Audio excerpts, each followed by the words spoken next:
Hi, I'm Katja Williams, the Rural Mum, and welcome to the farm. Today I'm joined by Tracy. Welcome, Tracy. Thank you. Good to be here. It's a little bit windy outside, so today we are inside and talking, you've married the farmer, now what? So Tracy, tell us a little bit about yourself and your background. Okay, I have a bit of a convoluted background. I actually come from a farming family. We started off around Armatry when I was little, then we moved to west of Moree in the Gingham Watercourse country. At the end, when I left school, I decided that I probably didn't want to stay in a rural environment and I went off to university. It was within the first couple of weeks there, I realised that that is probably not what I wanted to do, that I was actually pretty rural based and farmers weren't actually ruling the country at all. That wasn't my experience, and so I thought, well, okay, you sort of started to work your way back a little bit. I did spend some time working west of Moree, and working in Moree itself after I left uni. I have then spent time in the Gulf, I have spent time in the Northern Territory, and I have spent time in Canada to come back to Dubbo. Very well travelled. I've been all around the world and back in Dubbo. I did marry a fellow here in Dubbo. We ended up buying our own place north of Dubbo at one stage. Then I've done the whole divorce thing and now I've sort of, well, not married Terry, but anyway, repartnered, married, same thing. And still in the farming side of things. So beautiful. So what does your farming enterprise look like now? Okay, farming enterprise now is one of the larger ones in central New South Wales. My hubby's in partnership with his brother. Their family has been in the area since 1840. They've had the original family farm since 1895. There's a whole, I'm right into family history too, so I get right into this side of things. But we are broadacre croppers. We have wheat, barley, canola, lupins, chickpeas, sometimes rye corn, sometimes oats in the mix. We also have a fair few cattle and we trade sheep. Busy. A little bit busy. We also have a heap of headers. We also contract harvesting at Moree. Beautiful. It does keep you busy. And we have a heap of trucks. Yeah. Just because you're not busy enough. Exactly. Yeah, nothing better to do. So got a few trucks too under mass management. That's right. You can never just have one. That's really good. And how does your family structure look?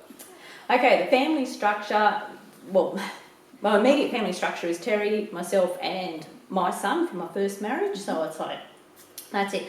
But then Terry's, and obviously, well, most of my bloodline is west of Moree, yep, and in southern Queensland and places like that, so I'm down here in this nest of Cornishes, which is Terry's family. So because he's in partnership with his brother, of course, Pam is also in there as well, and Joe's three boys are all tangled up in the family farm, so it's a bit of a intergenerational family farm setup, of which I'm a little bit of an outsider on the way. Will and I are the outsiders in the whole operation, but you just have to make that work. Yeah, that's what it is. And Terry and I are both on our second marriage, so yeah. I'm glad you found each other.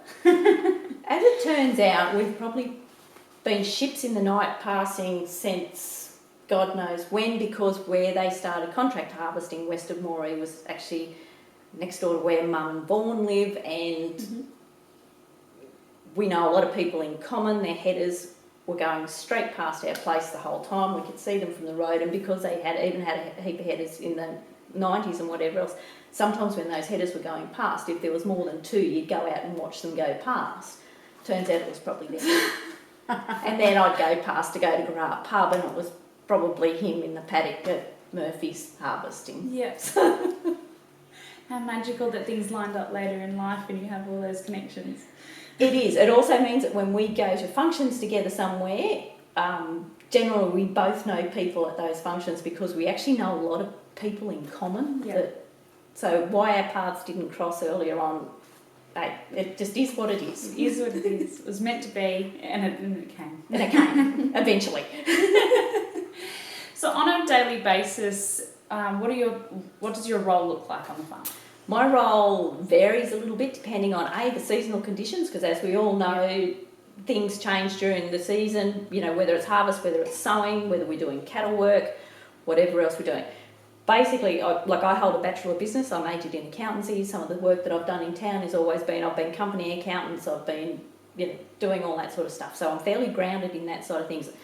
I have taken on doing our book work. When the bookkeeper quit in 2020, I actually took on the book work for this business as well. It's a reasonably large business, so that in itself is just about a full-time job. Before that, I was doing the budgeting and liaising with the bank and liaising with the accountants and stuff anyway, so it's like you just keep going and keep that side of it going. From my side of things, I'm also a reasonably practical person, so even though I know the paperwork side of it, and like I said, that is just about a full-time job in itself in this business, because between your payroll and everything else, Monday is sit in the office day, it is get everything up to date, it is do the payroll. Yes, you have book work happening for the rest of the week as you're trying to scrounge things up and get things in order, but that's a set day. If we're doing cattle work, yes, sometimes I'm in the yards with them, that's just the way it is. If we're doing sheep work, sort of Joe and his boys aren't all that keen on the sheep work, sometimes it's better if I'm in the yards because I might just have a little bit more patience. Yes, I hear that quite often with sheep. So if we've got crutching or shearing going on and we haven't got enough rouseabouts or shed hands and stuff, well, okay, sometimes I've got to be the rouseabout. That's just the way it is. If we're doing cattle work, sometimes I'm over there doing cattle work. Sometimes, at the moment, I've got 6 potty calves into the bargain. It's like you're doing whatever needs to be. When we get at harvest time, we have a staff of around about 25, so I camp out at Alligala with them. I do the cooking as well as payroll and everything else. With that many people, you can't have them coming in and trying to do all their washing when they knock off at night, so it's like I'd be nice to them and do all their washing for them as well, just to try and keep things moving, keep our employees happy, so you've got all that. So you've got to be a little bit flexible in what you're doing. Depends on the time of the year. If we do it, like when we go out and do the cattle work at Quambone, once we eventually get into that block, it's like, yes, I already know that I've got to go out there, I've got to get the house in order, I will be cooking for them, I'll probably be filling in the yards with my joggers on, you know, to do what I can there, because we know that is just a job that has got to be done. It'll probably mean pulling Will out of school for a week or so while we're out there, which he's happy to do. He's in year 10, he hates school anyway, so it's like, and the more hands on deck the better, and at the moment we can't get hands anyway, so it's got to be us. It's got to be us. Yeah, we do what we need to do. That's it, you do what you need to do. Harvest time, if you need to do a parts run into the bargain, well, off you go. Yes. There's always a parts run at some point. Oh, there's always a parts run. So my next question is, what was the biggest hurdle or learning curve? So whether that could be in either of the enterprises, that could be on either of the properties, that could be moving into Terry's family setup. Yeah, probably some of the biggest hurdles you can come across. And like I said, coming from a farming background and a practical farming background, because even with Dad, you know, I had to be pretty hands-on, so you knew what you'd done. And also I worked up in the Northern Territory and you worked up in the Gulf, so it was like you were fairly hands-on. And even when I was working over in Canada, that was also sitting on tractors and messing around with cattle and stuff. Some of your learning curves, though, is actually working out how you fit into the family structure and how the skills that you bring fit into that, because even though you're moving in with somebody, you're also moving into a business, and everybody's set in their ways and they do this, that and the other, and it's like, okay, how does your skill set, how does your personality fit into all of this? Because it's all not going to just magically all fit and bind in and everything's going to be lovey-dovey and it's all going to be McLeod's daughters. It doesn't work that way. Anyone who's been there, done that, can tell you she's not McLeod's daughters by any way. It's like, hell no. No. You've got to work out how, and you've sort of got to, I suppose, put yourself out there a little bit and say, hang on, I can do that. Yeah. And it's like, this is where my skill set sits. This is how I will value add to the business. This is how I'm value adding, and this is how I will feel part of this as well. This is what I can add. And we all can't sit on headers and tractors and, you know, and do all that fluffy stuff. It's like, I will fully admit, I own a header. I have no idea how to drive it. I know how to lift its comb up and down and put its auger in now. Yeah. Not my problem. Boys have got to do that. They've got to fix it. Yeah. That's not my skill set. My skill set is in a different area. I can do the paperwork. You put paperwork in front of them and they're just like, yeah. What's that? We're out of here. I'll look at that in a minute. Really? Can't you do that? Can't you do my signature? No, I cannot.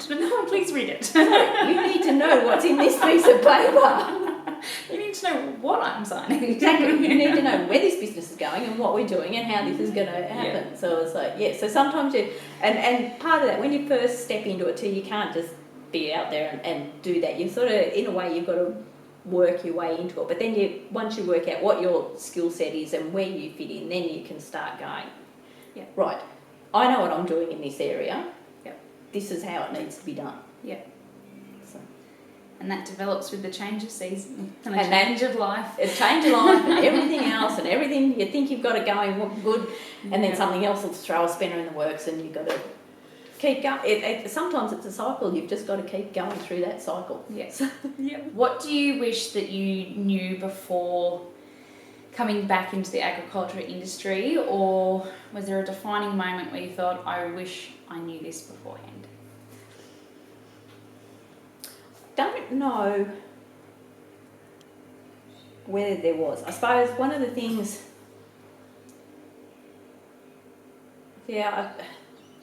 I've never really had the blinkers on, I don't think, to actually say there's a defining moment in anything.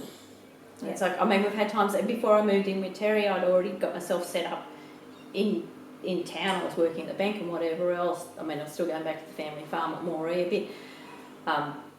But he was saying, just move in with me, you know, we're at this age, but his house was not very attractive. And so I was sort of saying, well, actually, I've got a perfectly decent house, you know, with running water and all of my, you know, I'm not moving in with you until we do something with the house. That's the way it's got to be. Had I been a bit younger with stars in your eyes, you would have gone, oh, yes, it's all good, we'll come here and we'll fix everything up after, you know. It's like, hell no, I'm not that gullible. I know that if it's not done now and it's not done before I move in, it probably won't get done. Never get done, and we will keep talking about it, and that is just the way it is. And so I suppose having the gumption to just stand up and say, as much as I want to be with you, I've got a house here with walls and running water and everything else, and this is, you know, I've got a garden. Until we do something with your house, we're just going from house to house, buddy. That's the way it is. Setting boundaries early. Yes. Not that it matters, but I mean, once you're actually in that situation though, and you know, and everybody's different. Like Terry's not a big house and garden's not his forte at all. He comes home and he's exhausted and expects dinner, that's it. You know, if he has to do the barbecue, he's then exhausted. So with me, it's like, okay, you're there. Some of the things that you do need to know when you're going into this sort of situation, okay, you're moving into a business, you're moving into a house, and you are going to be out of town if you're on a farm and you're a farm wife. That's just the way it is. You are not going to be able to get a plumber anytime soon, no matter what. So you have to actually be able to roll up your sleeves every now and then and fix a few things like for yourself. Don't be afraid to have your own set of tools. They don't have to, you're not going out to fix the engine in your car or anything like that. Somebody else can do. You've got to know how to tighten the drawer, you know, your cupboard doors. You've got to know how to pull your shower head off and unclog it if you've got too much crap come through your water and done that. If your toilet's blocking up, you've got to know how to get the hose up the sewer and unblock it yourself, because sometimes, you know, even with you, Ned's out there on the tractor, if something's going wrong in here, you're going to have to deal with it a little bit. And that's just the reality of living in here. You can't say, look, we'll just get the plumber to come and fix this. Not going to happen. No. It'll be weeks. It will be weeks, and you can't get some modern comforts. And that probably was also brought home a bit when I was working up in the Northern Territory and also in the Gulf. And apart from living west of Moree, where you just knew even growing up, if something went wrong, well, okay, we're out with the shovel and, you know, you're out with the hose and you're fixing up, finding whatever's leaking where, if the cattle have got in the house yard and trashed the taps, where you've got to know how to turn off your water and start to deal with things and maybe dig a hole where you know that there's an issue, so that even if you can't fix it, you've got it half sorted before somebody comes home. So it's like, don't be afraid to have your own tools and shovel. Yes. Have that independence. Have that little bit of, okay, I need to work out how to do this. Problem solving. You've got to be able to problem solve. Consult Dr. Google. I mean, even fixing toilets. If your toilet won't flush, consult Dr. Google, work out why the water inlet's not working. If you've got to go to Bunnings when you're in town and get it, you know, and have a spare inlet valve in your cupboard just in case something goes wrong, do it. And then you can feel empowered because you've actually done it. You go, hang on a minute. Setting yourself up for success. Yeah, and it's not the things that you didn't set out to do it, you didn't set out to be a trainee plumber, but you know, batteries. make sure you got torches and candles because you never know when you're going to need them. Yeah, and sometimes when the power goes out, it's out for 24 hours, 72 hours. You're not in town.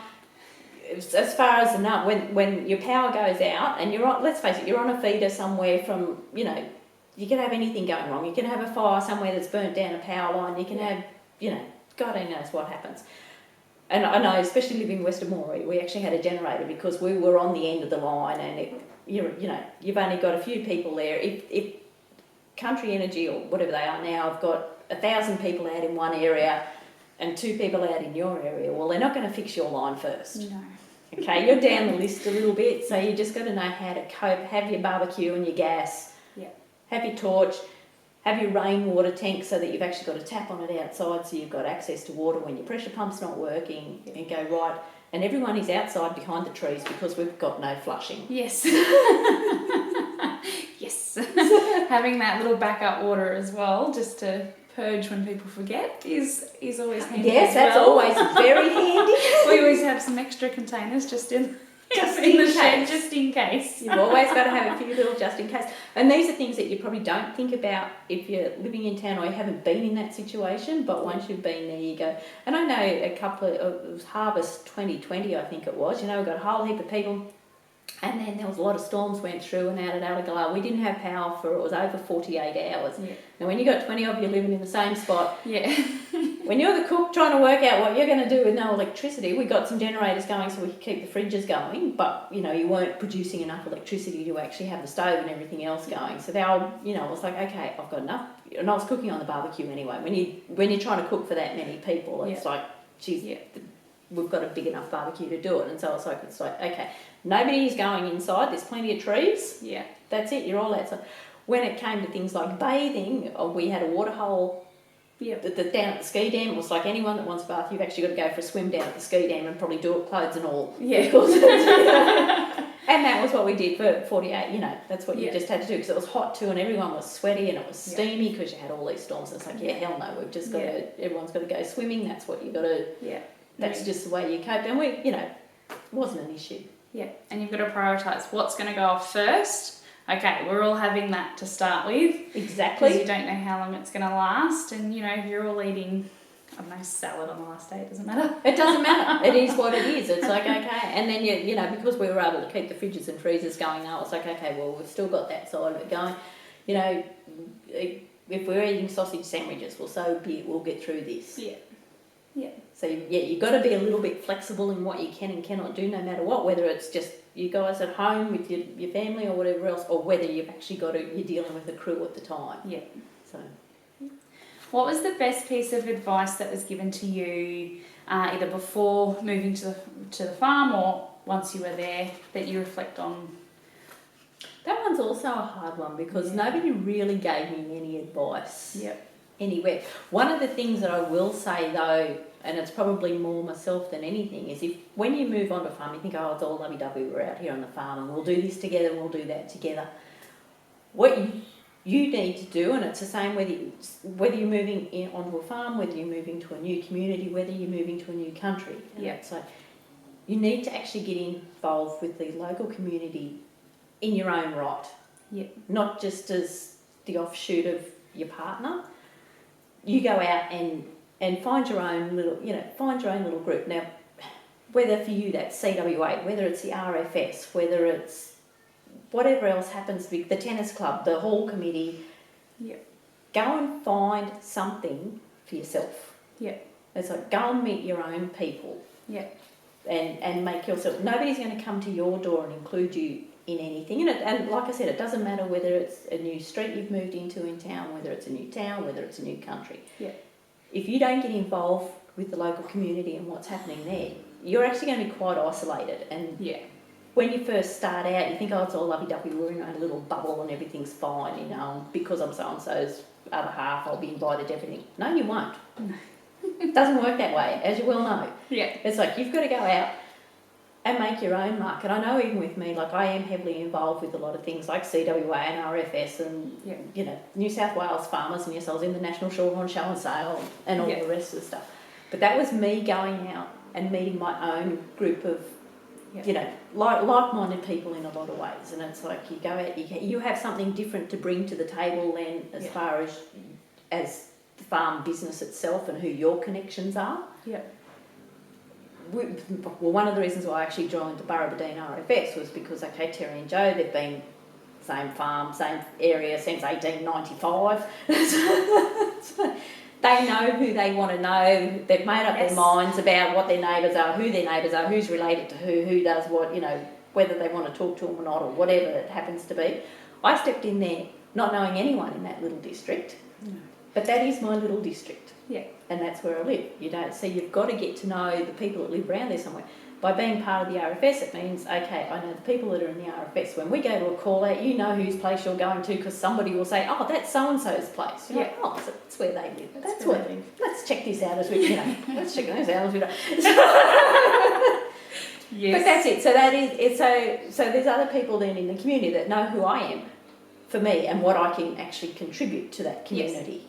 Yeah. And that's the way it is. And so it doesn't just have to be your local community here. Like I said, I'm also involved with CWA. It's like, well, see, you're seeing people that are not necessarily living close to you, not necessarily your neighbours, but they're like-minded people. And it's the same with New South Wales Farmers. You're getting all these other connections through the state and whatever else. So you're not relying just solely on your little family farm business unit for your social interaction, and also your own personal, getting different ideas from people, getting... You know, sometimes you can just bounce something off somebody else that's totally away from your little area, and sometimes that's good for your headspace. Yeah, it stops that alienation. It also stops, like, feeling like you can't contribute to the local community or to the farm, because if you, by speaking to people in the area, you know, if you can't get lupins from your regular distributor, you can say, oh, did you know so-and-so had a crop in this year? They don't usually do it. Maybe we can see if they've got a spare couple of tonne. Especially when you're trying to find seed and stuff. You know, you can say so-and-so, or you might casually mention something and somebody says, oh, we're actually trying to find feed rations for something. Do you have a truckload of barley? And it's like, well, actually... We do. Or hey, or can we help, you know, help with things like that. You know, you can do all that other sort of stuff too. Or sometimes you might find out that somebody's got a similar interest to you and they might be involved in, I don't know, the quilting group or just something along those lines. And you go, well, actually, I wouldn't mind seeing what that's like. It just gives you that little bit of, and it does, it stops the alienation, because you're not then relying on your husband or your husband's family or whatever else for your social interactions. You're like going, you just stand there and go, hey, you're cooking for yourself tonight because I'm actually going out and doing this. Yeah. And doing something different and thinking about something different. Yes. Yeah. Because you can get quite caught up in just the running of the business and just what's happening and what you've got to do next. And sometimes that makes your job list feel overwhelming when you've got that break and you've got that change. You can feel like, I'm good now. You have a mind reset. Instead of seeing what's happening out there, you're looking out your window, you go off and you see something different and you go, well, actually, it's okay, I can cope with this now. Yes. Yes. And so the mouse plague a few years ago, and it's like, what we did to stop the mice getting on the table is we put the table in dishes of water on bricks. Right. Haven't lived through a mouse plague before. I'll get bricks and a dish of water, and I just need them not to be on a surface. A surface. How do I keep them out of the kids' cot? Well, actually, we put ice cream bowls of water under the legs, and people like that have lived through different experiences. While you look at them for initially and think, oh, well, you're old, and what would you know? Thing is that sometimes they've actually, not sometimes, they have been through this sort of stuff. What happens when the dust's just coming underneath your doors? How are you going to stop this in a drought and a dust storm? What are you going to do with the mouse plague? What happens when, you know, this, that and the other, or you just go, and it just gives you that little, you're not as isolated, you're not then trying to just deal with everything yourself. It's like, okay, I can can go and bounce or just hear somebody saying, passing, this is what I'm doing, and you go, actually, that'll work where I am. Yeah. And it also means that if something goes wrong, and if Terry's not home for me or Ned's not home for you or whatever else, and you go, oh hell, everything's really going pear-shaped, we've got water spitting off and going everywhere and I can't cope. You've actually then got somebody that you might be able to ring and say, hey, I've got a few issues here. Can you come and give me a hand? Yeah. And it's like, just knowing, you might never use them. No. But sometimes knowing that you've got somebody that you can ring, if something's just going a little bit pear-shaped and you know that everybody else is tied up doing their own stuff for whatever reason, you can just call on somebody else. And it takes that little bit of angst and anxiety away from what you're doing. Yeah. What would you say would be some of the most important lessons? We've covered a lot, but what would you say your top 5 might be? Okay, my top 5 tips, I suppose. You've got to work out your own strengths and weaknesses. Yep. Don't just sit there and be a mouse. It's because if you be a mouse, well, that's what you'll be a mouse. It's like, no, you've got to work out what your usefulness is. Yep. And then build up your own self-confidence within the business unit, within the farm, because you are, yes, you're here, you're doing the whole thing, but because you're living and working in the business, whatever structure that may be, you've got to find your fit there, but you've also got to have your own self. Yeah. So it's like, make sure you've got your confidence. Just don't assume that you're going to be part of a community. Yep. Go and join your community. Yep. Because you won't be part of the community unless you are actually putting yourself out there. Yeah. You get out what you put in. And that is just it. And it also gives you a few different people to talk to. And with any organisation you join, you're not going to like everyone. You're not going to be besties with everyone. That's just the way it is. Yeah.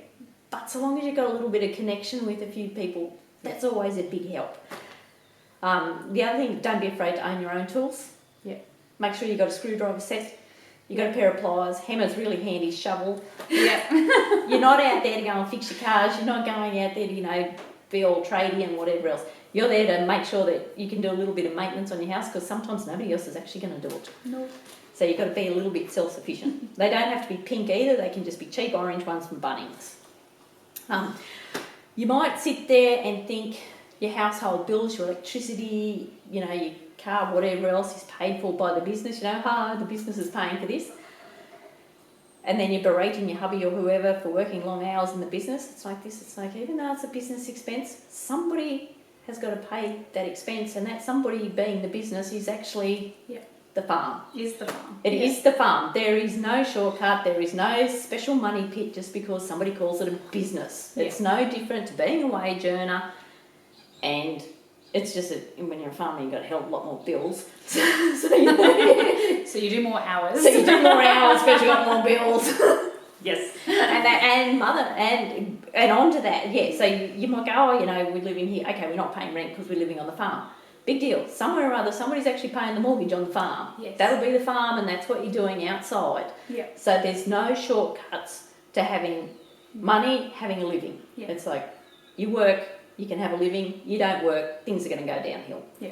That's somebody eventually has got to work. Someone needs to contribute. Somebody has got to contribute. Whether that's you or someone else in the partnership. Exactly. And somewhere or other, somebody's got to be supporting somebody else. So that's just the way it is.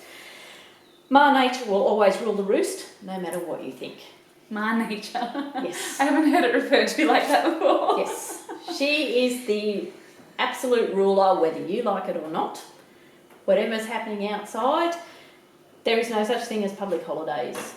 You can't be sick if you're feeding livestock. Yeah. They don't care. They don't give a rat's.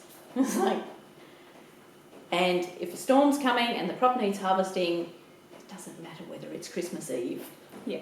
Because otherwise that car payment and that free rent thing that you think you got going, they're not going to happen. Not going to happen. And that's just the way it is. So it's not like you're in a way, like a wage earner style job where you can say, oh look, I can have 4 weeks off up here because of this. No, Mother Nature's got all that covered going, sorry. Yeah.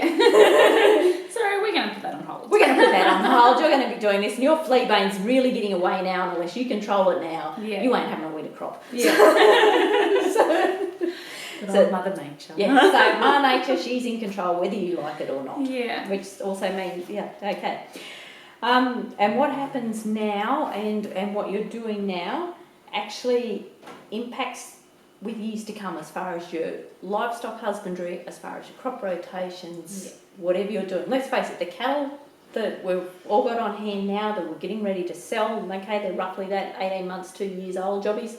They were conceived nearly 3 years ago. So it was what happened 3 years ago and whether we had those cattle in condition to actually cycle and conceive is impacting what is happening now as far as our livelihoods. Yeah. So it's like you can't just say, oh look, we'll leave that paddock out there and we'll fix that next week. It's because it's actually going to have an impact for years to come. Yeah. And so you just can't get away from that and think, oh, we'll just put everything on hold and we'll go off and have a month's holiday somewhere and think that that's going to be okay, because in the end there is actually long-term impacts, and that's one thing with this sort of industry. And there'll be other industries too where the same thing happens, whether you're in transport industries, they'd have their own little bits and pieces. It doesn't matter what sort of business you're effectively marrying into, whether it's probably not so much with your tertiary industries such as your accountants and solicitors and doctors and all that sort of stuff. But when you're actually working in a primary industry, which is your base industry, what you do now does really affect what happens in 3 years' time. Yeah, and it's one of those industries where it's very much along the lines of getting used to thinking not only long term but short term, and rotating between the two on every problem solving and every planning mission that you do. Is along that rotation between both. You've got to look at it from both sides. You do. It's like, okay, we've got this short-term thing, we've got to go and control, we've got to get that paddock ready for sowing this year, keep our flea bane control, conserve our moisture, whatever else. When you're going through that, you're then looking at your stubble load, because that'll have impacts on next year's crop when you get to there. What you're putting in next year will then have impact on what crop rotation you have the following year, because otherwise, if you've got 2 back-on-back weeds, well, maybe you need to actually put a barley or a chickpeas or a lupins or something to have a bit of a disease break. Yeah. If you've left a heap of stubble from last year, that means your sowing this year's going to turn pretty ordinary because you can't get through it with the air seeder. It's like, there's also same with your cattle. If your cattle are coming out of drought cattle, as we know, livestock numbers have been low because drought cattle weren't cycling through that 17, 18, 19 period as well as they should have been. That was impacting our numbers to now. Now we're starting to hit stuff that's coming through from your 2020, 2021 years, which was actually good, and the cattle were cycling well. So yes, lots more calves, higher calving percentage. So, and it all impacts. It does. So Tracy, your son is with you on the farm. So what would you say would be your top parenting tips and tricks for having him on farm with you? Okay, the tips and tricks, it's a bit of a hard one, because even though we are on farm, we don't live, we're coming in, we're not Cornishes, we're a little bit separate from that, so it's not like the sun and air thing happening. We also live on one of the properties, but it's not the one where the main activities happen. So he's not actually over in the shed helping them fix gear all the time, because it's just not out our door, it's on a different place altogether, which sometimes does make it a little bit hard to integrate Will into things. And I'm sort of the sort of person that thinks that even though you've got your kids coming through, I can't foist them on the workers and say you've got to deal with this child because he's the son and heir and whatever else. It's like, no, Will's also got to learn that he's got to work his way up. It's like you can't just walk in and push everyone out and say, well, you're the worker, you've got to do this for me. I mean, there has been times at harvest times and whatever else where I've had to go and move header combs and stuff with Terry, and it's like you find some random backpacker on a chaser bin and say, can you just have this child for a couple of hours, here's his bickies in his water bottle. He'll be fine. He'll be fine, I'll see you at tea time when I come and deliver dinner. Yeah. And so there has been that, and he's enjoyed doing that. Now that he's a little bit older though, we are sort of going more, and I suppose I've also been a big one, because you sort of see it in farming families where everyone presumes that kids want to come through and want to be farmers. Sometimes they don't. Sometimes that is putting a square peg in a round hole, and it is actually the wrong thing you can do for your kids. Again, as we're talking about with Will, I don't want him to think that he can just step in and take over, because he can't. We're in an intergenerational family thing. We're coming into the fray. Sometimes you're still trying to find your place, and I think that's just the way it always is with this whole family show. That being said, the older that he's got, I've always been a big one saying that wants to get out and do something. I keep on saying you've actually got to get an apprenticeship, you've got to get a trade, because he says, I want to come back and work on the farm. It's like, that's all very well, but you are going to have some gumption behind you to put up with everyone else that's in the family partnership for a start. Yes. Because you're stepping into it. You're going to need a skill to actually bring back that is worthwhile to this business, not and something so that in yourself, you've got the confidence to say, look, I've got this, I can do this. Yeah. So I've sort of been saying, okay, at the end of year 10, we've got to get an apprenticeship. He actually thinks he wants to become a diesel mechanic at this stage. So it's like, okay, that's fine. We'll help you do that. And that will be helpful. That will be helpful, the whole thing. In the meantime, over the last couple of years, we have been a little bit staff insufficient, as everyone has. So I think it was in 2021 we ended up, anyway, 2021, I think we stuck him on the silo bag. It was like, oh, well. But capable and able to do it. That was it. And it was actually, Terry had stuck me on the silo bag. He'd gone back to do something. Will had just sort of stepped up after we'd been alone for a few minutes and said, Mum, can you show me how to do this? Mm-hmm. I showed him how to do it, what you've got to do to keep the tractor straight, what you've got to do with the pressure and everything else on it. Had him going on it, and then Terry come back half an hour later and said, can you teach Will how to use the silo bagger because we need to go on with fuel trucks and stuff? And I said, well, actually, he's already doing it. And we're like, okay, see you, Will, you've now got the silo bagger. So he sat on the silo bagger for most of harvest, and part of that was actually when we move paddocks, you've got to take your tractor, you've got to get your silo bagger through the gate yourself. You're all part of the team. So it's like, and which was actually good for him because he liked doing that. He also got time sitting on the tractors with the augers because we've got some augers that are PTO operated into some of the silos and stuff, and so he was doing a bit of that and helping out a little bit there.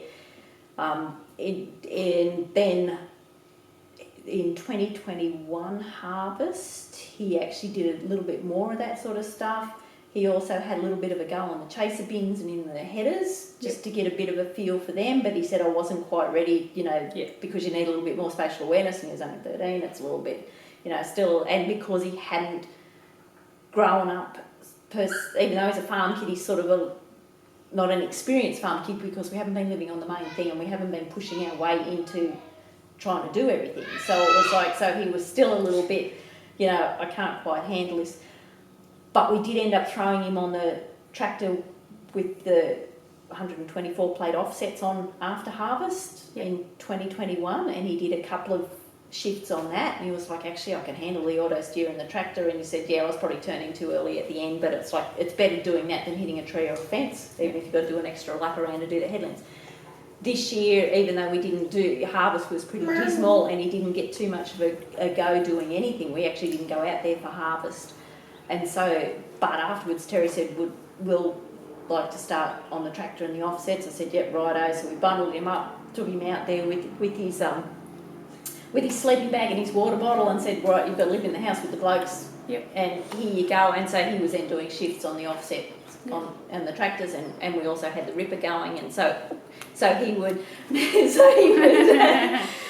got a child behind the camera. We've got a child behind the camera helping us here and dancing now. One on the floor about to wake up. And so that was all right. And so he was on the offsets and the rippers for the school holidays this year, which was actually, and now because we're also custom feeding cattle at home, Terry's just getting Will to go backwards and forwards, moving the hay from our hay pile so that they've got the hay ready to go to put into the mixer for the cattle.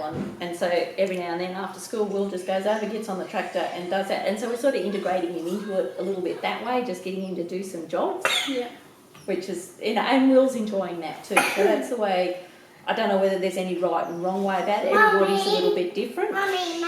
But no, that was one of the big things. It's also trying to bring kids through so that they don't think that if something needs doing, like as you know, there'll be bits and pieces need doing that are shitty jobs, that they can just palm it off to a workman somewhere. It's like, hell no, despite the fact that you're part of the family, you've actually got to do the shitty jobs as well. You've got to learn how to do that. You've got to learn how to do that. You've got to know how to unblock the kitchen sink or unblock your own loo. Yeah. You can't just say, oh no, that's beneath me, I've got to go palm that off to somebody else. So pretty big on that side of things. And that probably comes through a little bit from the way that I grew up.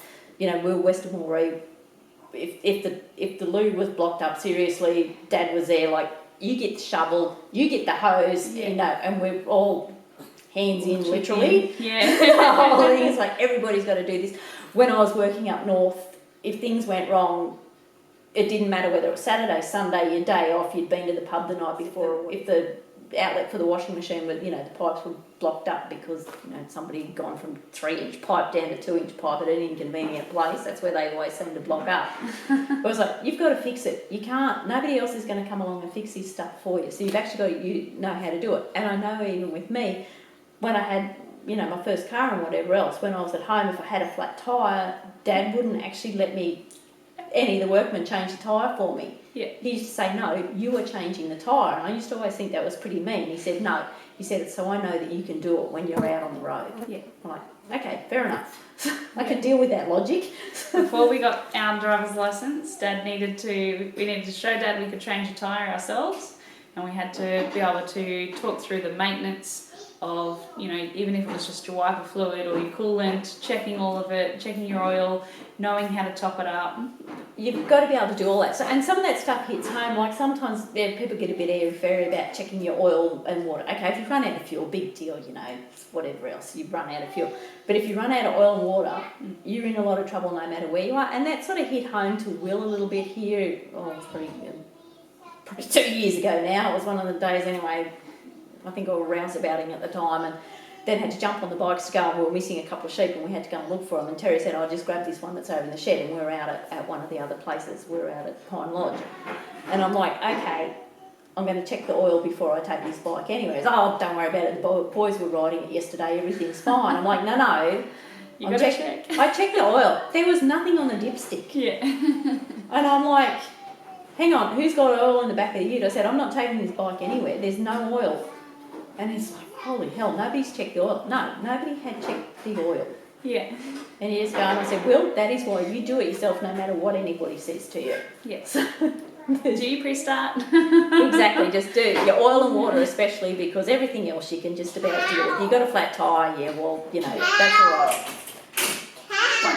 And when Will was younger, was there anything that you did differently on the farm? Did he come with you? Did you step back from some of the jobs?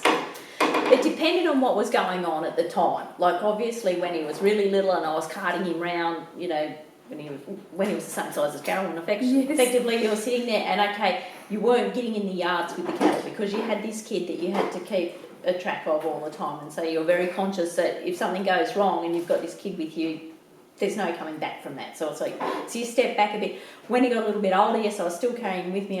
You jump on the bike, then you're poking along slow. You've got this kid asleep in front of you, and you're trying to hang on to them as you're, going along, so their head didn't topple right over, even though you had them strapped to you. And then as he got older, obviously, if you're mustering or whatever else, you weren't going gung ho. You're just poking along with him, going, well, this is what I can do. The kid can, Will can come with me, and it was great to have him on there with me. You just go, look, you don't need to go gung-ho, you don't need to be flat knackered. The cows will still do what they need to do. Yeah. You don't have to run them across the paddock flat out. You just have, and you have Will on with you, and away you go. And sometimes, especially when we're up at the Quambone block and the first lot of water that went through in 2016, coming from the watercourse country west of Moree, that Gingham country, you knew what to do when you're dealing with.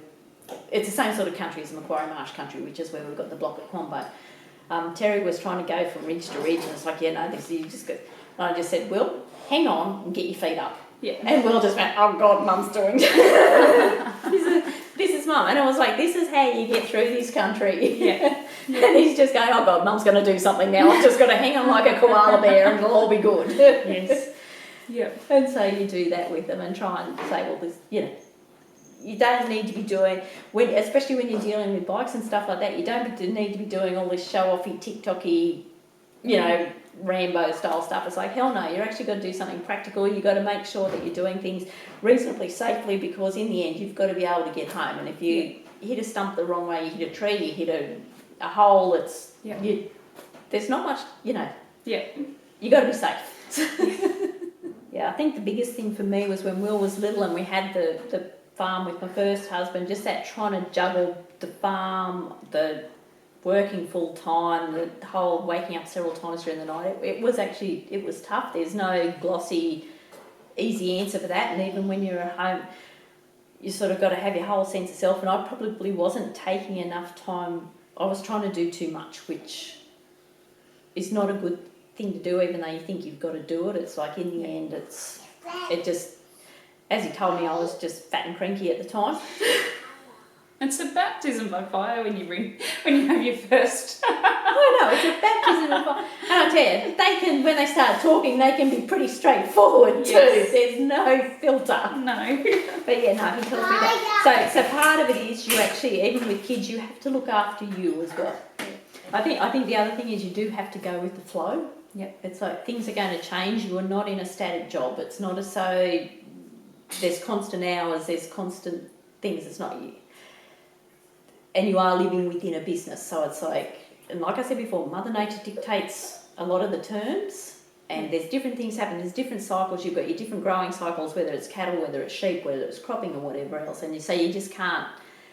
You've got to have a fair bit of flexibility, because what's happening this week is not what's going to be happening next week. And just because you've got in your head that we're going to be doing this next week, it's like, well, actually, maybe not. Mother Nature might just have something else in store for next week. Yeah. And so you've just got to go, well, let it go, just go, whatever will be.